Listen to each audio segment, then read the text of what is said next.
शरणम हरि शरणम हरि शरणम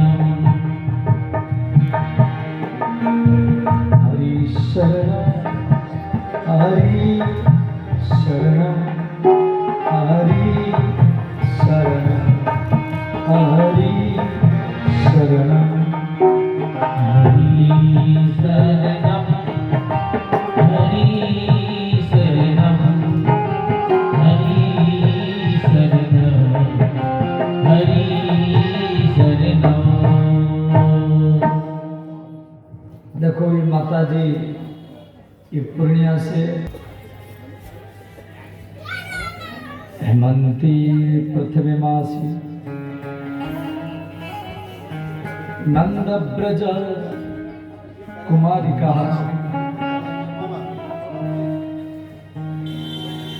हेमंत ऋतु के प्रथम मास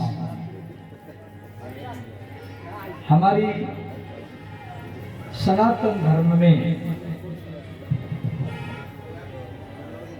हेमंत ऋतु बोलते हैं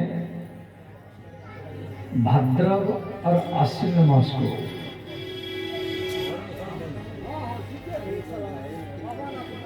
देखो आषाढ़ मास शुक्ल पक्ष एकादशी को देवसायनी एकादशी कहा जाता है। आषाढ़ मास शुक्ल पक्ष एकादशी, उस दिन भगवान सोते हैं इसलिए उसका नाम है देवसायनी एकादशी। और जागते कब ना कार्तिक मास शुक्ल पक्ष एकादशी को। कार्तिक मास शुक्ल पक्ष एकादशी को देव उठान एकादशी कहा जाता है।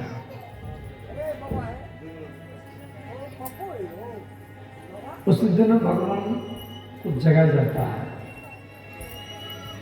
तो आषाढ़ मास शुक्ल पक्ष एकादशी से लेकर के कार्तिक मास शुक्ल पक्ष एकादशी ये 4 महीना है।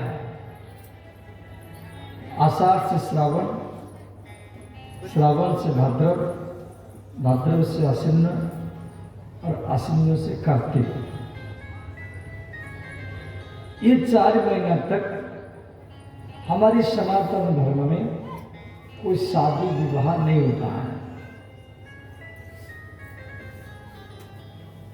शादी का जो लगन खुलता है ये कार्तिक मास शुक्ल पक्ष देव उठान एकादशी के बाद शादी का लगन खुलेगा। ये 4 महीना तक शादी नहीं होती है। आषाढ़ पूर्णिमा को गुरु पूर्णिमा कहा जाता है। उस दिन हम लोग को गुरु के शरण में जाते हैं और गुरु का कर्तव्य है शिष्यों को जगाना। तो कैसे जगाएंगे? ना कथा सुना करके। इसलिए आषाढ़ के बाद में श्रावण मास आती है। श्रावणे श्रवणम श्रेष्ठम। श्रावण मास में कथा सुनने का ज्यादा लाभ मिलता है। भागवत कथा हो या शिव कथा हो या राम कथा हो, प्राय हमारी सनातन धर्म में जितना सब मंदिर है शिव जी के, बैद्यनाथ, काशी विश्वनाथ, केदारनाथ, महाकाल या रामेश्वर, मल्लिकार्जुन और सौराष्ट्र में सोमनाथ, नर्मदा के किनारे में ओंकारनाथ, नासिक में त्र्यंबकनाथ, औरंगाबाद जिला में घृष्णेश्वर, जितना सब शिवलिंग है सब जगह में कांवरिया लोग जल डालते। तो श्रावण महीना में समुद्र मंथन हुआ था। तो वृंदावन में, अयोध्या में और जगन्नाथपुरी में पूरा महीना भरी मेला लगता रहता है। कहाँ राम कथा, कहाँ शिव कथा, कहाँ भागवत कथा, कहाँ रामलीला, कहाँ रासलीला, भंडारा आदि आदि सब चलता रहता है। तो श्रावण मास इसलिए नाम पड़ा। और श्रावण मास में जो कथा सुनते हैं, कथा सुनते सुनते आपका भद्र होता है, भद्र माने कल्याण, इसलिए श्रावण के बाद में भाद्र मास आती है। और भाद्र मास में श्री कृष्ण का भी जन्म हुआ और भाद्र मास में राधा जी का भी जन्म हुआ, गणेश जी का भी जन्म हुआ, वामन भगवान का जन्म भी भाद्र मास में हुआ। और जो राधा की 8 सखी है उनका भी जन्म सब भाद्र मास में हुआ। फिर उसके बाद में आश्विन मास, आश्विन मास में एक है पितर पक्ष और एक है शुक्ल पक्ष। पितर पक्ष में सारा हमें अपनी पूर्वजों का पूजा करते हैं और उसके बाद में शुक्ल पक्ष नवरात्र उत्सव मनाते हैं। हमारी शास्त्र में 5 नवरात्र हैं। एक है आश्विन मास के नवरात्र और एक है चैत्र मास के नवरात्र। ये दोनों को सब जानता है। और एक है माघ मास के नवरात्र, सरस्वती पूजा करते हैं। और एक है आषाढ़ मास के नवरात्र जिसमें रथयात्रा होता है। और एक है कार्तिक मास के नवरात्र जिसको गो नवरात्र कहा जाता है, दिवाली के बाद। तो कार्तिक मास में देवता लोग जल में निवास करते हैं। तो कार्तिक मास में आप लोग बिहार में छठ पूजा करते हैं। तो गो नवरात्र की अंदर बात है ये छठ पूजा। छठ पूजा की कथा देवी भागवत में दिया गया है और कर्ण द्रौपदी इसको भी किए हैं। और ये छठ पूजा गो नवरात्र का अंतर्गत है। और बिहार का ये सबसे बड़ा पर्व है। गांव गांव में जब पोखरी है, नदी है, सरोवर है, सब अपना अपना घाट को सजाते हैं केला की खंबा से, आम के पत्ते से, और सूर्य भगवान को अर्घ देते हैं। एक शाम का अर्घ और एक सुबह का अर्घ, माने डूबता हुआ सूर्य को अर्घ देते हैं और उगता हुआ सूर्य को भी अर्घ देते हैं। 2 प्रकार का अर्घ। अर्घ शब्द का अर्थ है न अघ इति अर्घ। हमारे सनातन धर्म में सूर्य प्रत्यक्ष भगवान है। सूर्य को रखा होकर के कभी भी मलमूत्र त्याग करना नहीं चाहिए। सूर्य को रखा होकर के अर्पण तर्पण पूजा पाठ समर्पण यज्ञ हवन करना चाहिए। इससे क्या होगा, आप निरोग रहेंगे। और सूर्य आरोग्य के देवता है। तो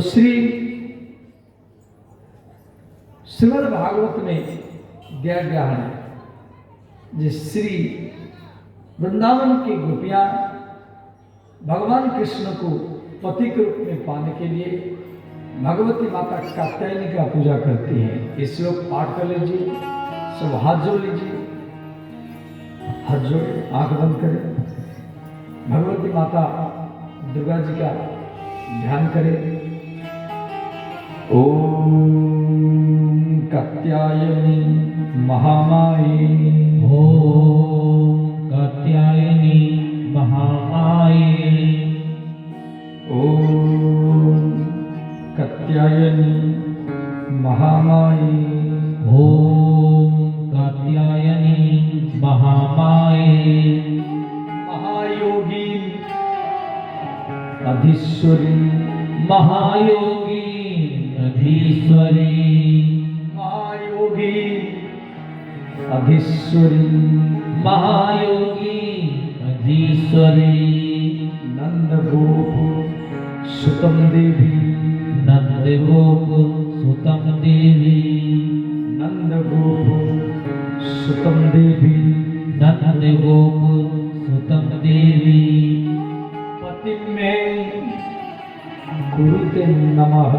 पति में गुरुते नमः, पति में गुरुते नमः, पति में गुरुते नमः, ओम भगवते नमो नमः, ओम भगवत्यै नमो नमः, ओम कात्यायनी नमो नमः, ओम कात्यायनै नमो नमः। सब आँख खोले, ध्यान देना। श्रीमंती ने ब्रजगोपियां इसी श्लोक में भगवती माता कात्यायनी जगत माता दुर्गा को स्तुति करते थे। कात्यायनी वृंदावन में कात्यायनी का मंदिर है, बहुत सुंदर है, सोने का मंदिर है, एकदम सोने का मंदिर है, कभी जाके देखना। ये गोपियां पूजा करती थी कात्यायनी मैया को, मन दुर्गा मैया को, और मांगती थी कृष्ण को। कात्यायनी महामाया, महायोगी अधीश्वरी, नंद गोप सुतम देवी, हे जगत माता, हमको कृष्ण पति के रूप में कैसे मिले। ध्यान देना। पूजा करती हैं दुर्गा मैया को और मांगती हैं कृष्ण को। और हम लोग क्या करते हैं? पूजा करते हैं शिव जी को, राम जी को, कृष्ण जी को, और मांगते हैं संसार को, भोग को, विषय को। उल्टा करते हैं। हर व्यक्ति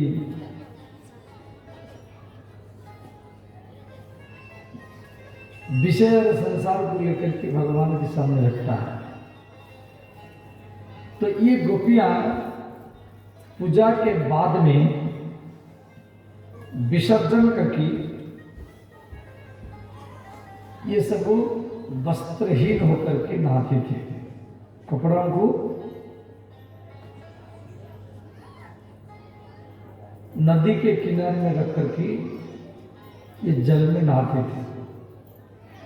तब भगवान कृष्ण सोचे जो आज इनके वस्त्रों को, कपड़ों को मैं चोरी करूंगा। तो कृष्ण कदम से कदम व कदम से कदम को पेड़ से पेड़ सटा हुआ। श्री कृष्ण बहुत दूर से डाली से डाली ऊपर चढ़ते हुए आए और डंडा से इनके कपड़ों को उठा लिए। गोपियों को मालूम नहीं पड़ा। एक गोपी बोली, बहन अब हम घर जाएंगे। जब गोपी कपड़ा पहनने के लिए यमुना के जल से बाहर आई तो देखा कपड़ा नहीं है। वो जल के भीतर चल गई। सारा गोपियां यमुना के जल में आकंठ मग्न मन कंठ तक, यहाँ तक जल में खड़े होकर के मस्तक घुमा घुमा करके देख रहे जो हमारी कपड़ा कहाँ गया।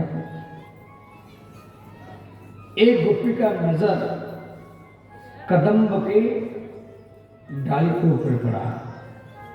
गोपी ने कहा, बहन, वो जो माखन चोर आज हमारी कपड़ा को चोरी किया है, देखो वहां बैठा। दूसरे ने कहा, माखन चोर मत बोलो, श्याम सुंदर ते दास्यम। हे श्याम सुंदर, हे कृष्ण, हम आपके दासी हैं, हमारी कपड़ा दे दीजिए। कृष्ण बोले, गोपियों, आप वस्त्रहीन होकर के क्यों नहाते हैं? कपड़ा पहन के नहाना चाहिए।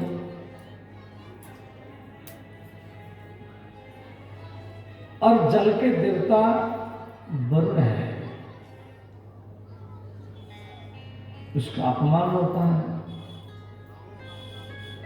तो गोपी बोली, हे कृष्ण, अब हम कपड़ा पहन करके नहाएंगे, हमारी कपड़ा हमको दे दो।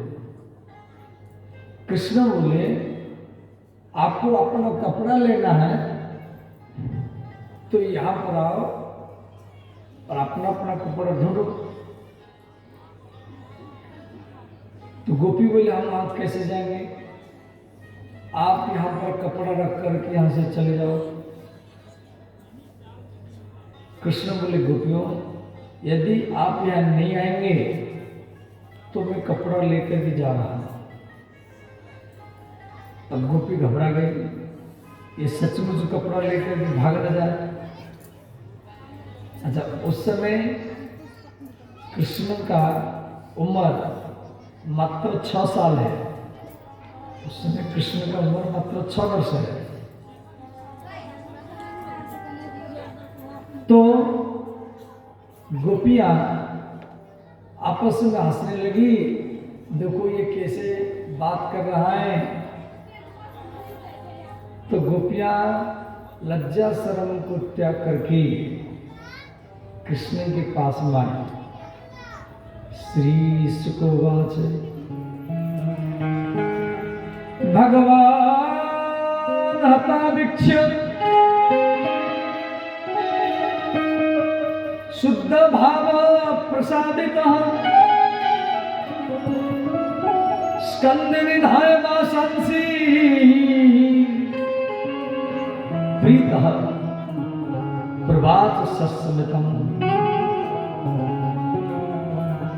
भगवान गोपियों के शुद्ध भाव को देख करके उनका कपड़ा दे दिया। भगवान ने जो लीला की है, इसका उद्देश्य क्या है, ध्यान देना। गोपी का अर्थ है गोभी इंद्रिय कृष्ण रसम पीवती इति गोपी। गोपी का अर्थ है जो कान में कृष्ण कथा श्रवण करती है, मुख में कृष्ण के चरित्र को बोलती है, आंखों में कृष्ण को दर्शन करती है, चरण में घर से चलकर के भागवत के पंडाल तक आती है, नाक में भगवान के चरण में समर्पित सुगंधित वस्तु को सूंघती है, जिसका हर इंद्रिया कृष्ण की सेवा में लगा हुआ हो, भगवान की सेवा में लगा हुआ हो, उसको गोपी कहा जाता है। और जैसे आप लोग घर पर छोड़ के यहाँ तक आए, कल भी दिन भर सूर्य दिखाई नहीं दिया और आज भी दिखाई नहीं दे रहा, ठंडा है, फिर भी आप घर छोड़ करके आए हैं, और तो भगवान के प्रति जब व्यक्ति का लगाव होता है तभी आता है। तो आप सब गोपी हैं। गोपी का दूसरा अर्थ है गोपायते इति गोपी, जिस प्रेम गोपनीय हो। गोपी का सीधा अर्थ है जिसके अंदर में स्त्री और पुरुष का ज्ञान समाप्त हो गया हो। मैं स्त्री हूं, ये पुरुष है, या मैं पुरुष हूं, ये स्त्री है। ये भाव जिसके भीतर से समाप्त हो गया हो उसी व्यक्ति को गोपी कहा जाता है। और भगवान ये जो वस्त्रहरण प्रसंग दिया गया है, ऐसे तो भगवान ब्रज में माखन भी चोरी करते थे। वस्त्र भजे वसंतम नवनीत चोर, नवनीत माने माखन, भजे वसंतम नवनीत चोर, गोपांगनानां च दुकूल चोर। और गोपियों के वस्त्र को भी भगवान चोरी किए हैं। और क्या चोरी किए?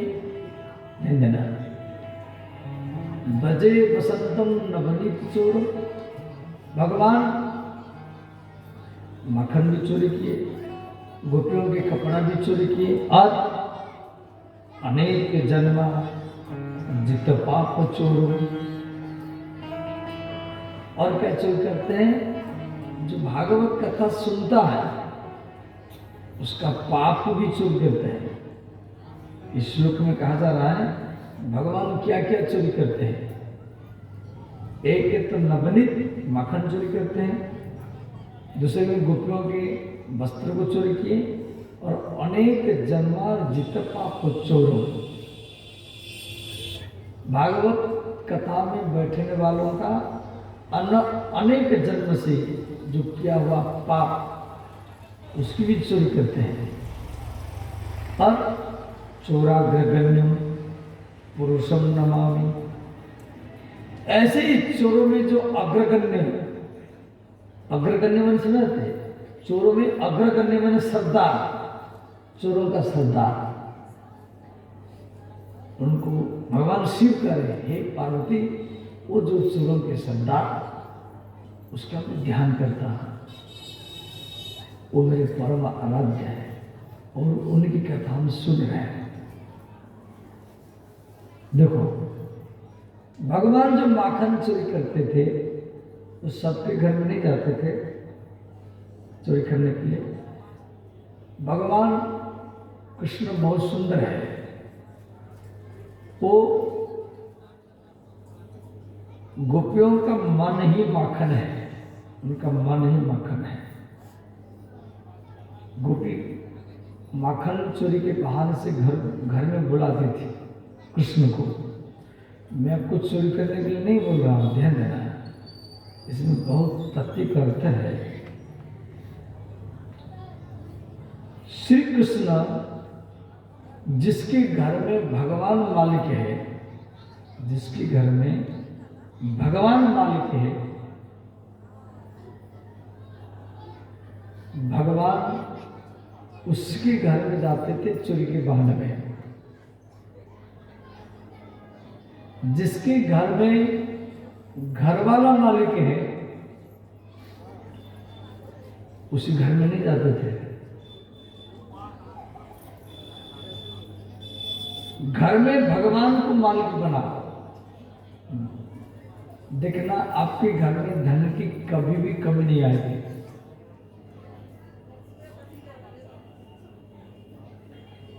धन माने लक्ष्मी, लक्ष्मी किसका है? भगवान की है, वो आपकी नहीं है। आपके पास में है रुपया के रूप में, वो दूसरे के पास में चल जाएगी। घर में जब भगवान को मालिक बना देंगे ना, वहाँ कभी भी धन की कमी नहीं होगी। जब घर में घर वाला मालिक हो जाएगा और भगवान को सोचेगा अरे एक मूर्ति है, भगवान को सोचेगा मूर्ति है अलमारी में रख दो,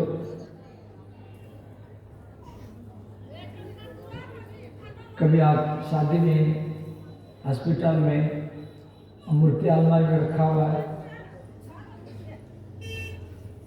तो फिर वहाँ लक्ष्मी आने के लिए घबराती है। लक्ष्मी का मालिक सिर्फ भगवान है, आप नहीं हैं। आपके पास जो भी धन है कुछ समय के लिए आपसे चले जाएगा। लक्ष्मी के नाम है चंचला, इसीलिए भगवान उसी के घर में चोरी के बाहर जाते थे जिसके घर में भगवान मालिक हो।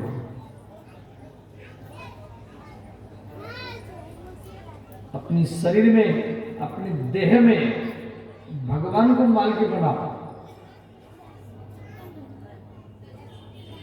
बहुत व्यक्ति ने देखा वो आप भले किसकी अनुयायी है परंतु अपने मन को, बुद्धि को वो समर्पण नहीं किए, ना भगवान को ना गुरु को।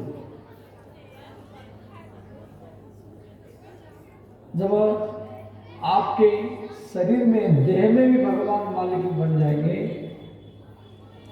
आपके भीतर में सब ऐश्वर्य, धन संपत्ति सब आने लगेगा।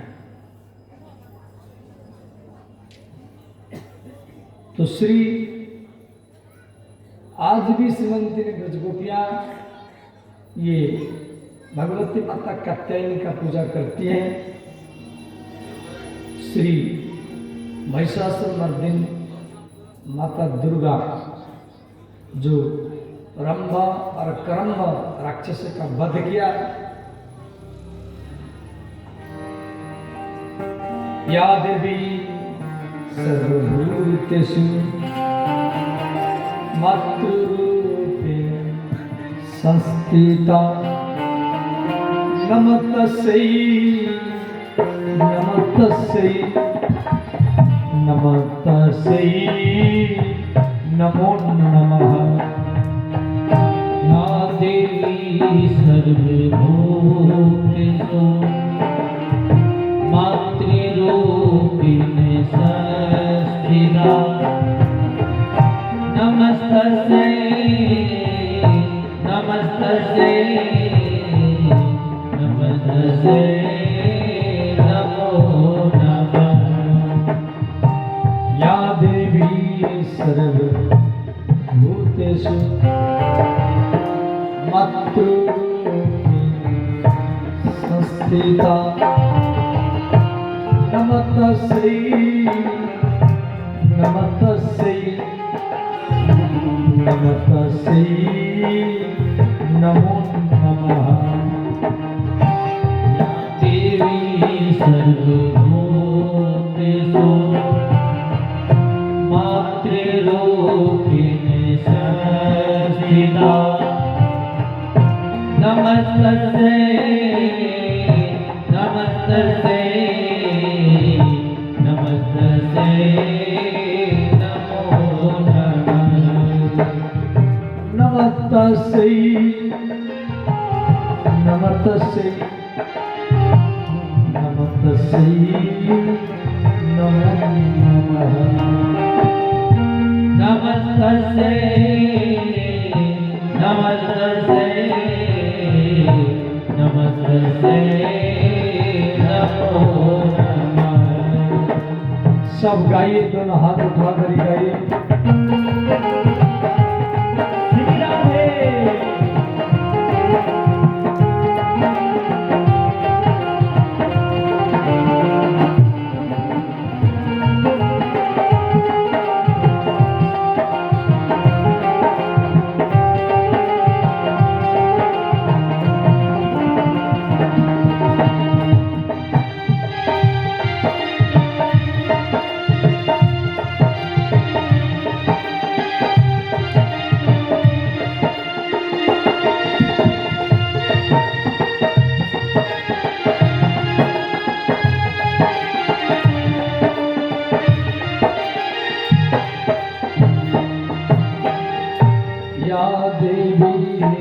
सर्वभूतेषु